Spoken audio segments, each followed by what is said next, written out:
First reading, 2 Kings chapter 11 verse 1 to 4, 9 to 18, 20.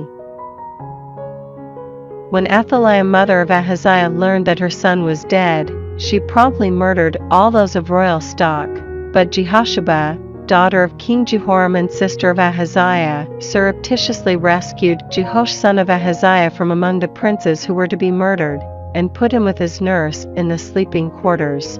In this way she hid him from Athaliah, and he was not killed, he stayed, hidden with her in the temple of Yahweh for 6 years.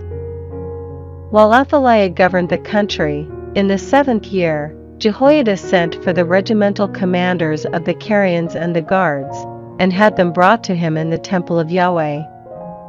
He made a pact with them, put them on oath, then showed them the king's son. He gave them this order. The regimental commanders did everything as Jehoiada the priest had ordered, and each one brought his men, those coming on duty on the Sabbath and those going off duty on the Sabbath, and reported to Jehoiada the priest.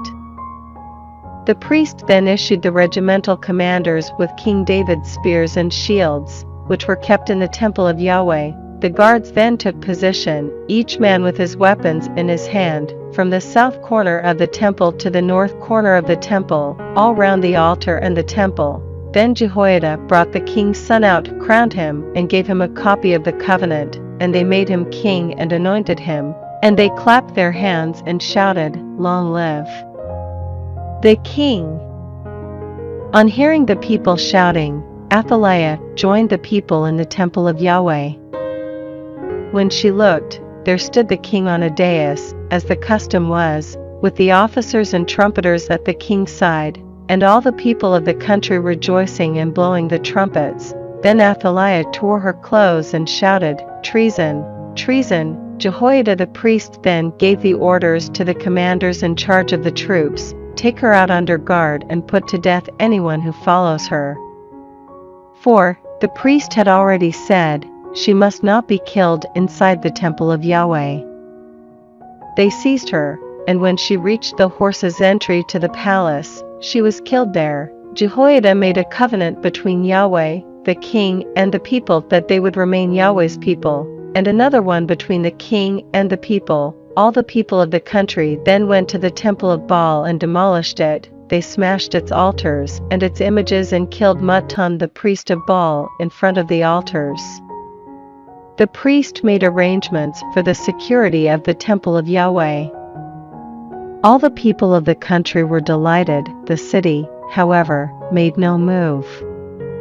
And Athaliah was put to death inside the palace.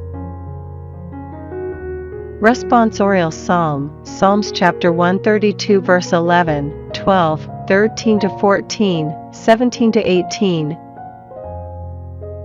Yahweh has sworn to David, and will always remain true to his word.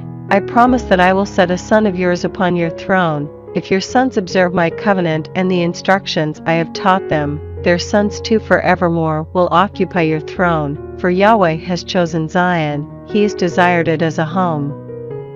Here shall I rest forevermore, here shall I make my home as I have wished, there I shall raise up a line of descendants for David, light a lamp for my anointed. I shall clothe his enemies with shame, while his own crown shall flourish. Gospel, Matthew chapter 6 verse 19 to 23. Do not store up treasures for yourselves on earth, where moth and woodworm destroy them and thieves can break in and steal, but store up treasures for yourselves in heaven, where neither moth nor woodworm destroys them and thieves cannot break in and steal. For wherever your treasure is, there will your heart be too. The lamp of the body is the eye. It follows that if your eye is clear, your whole body will be filled with light, but if your eye is diseased, your whole body will be darkness. If then the light inside you is darkened, what darkness that will be!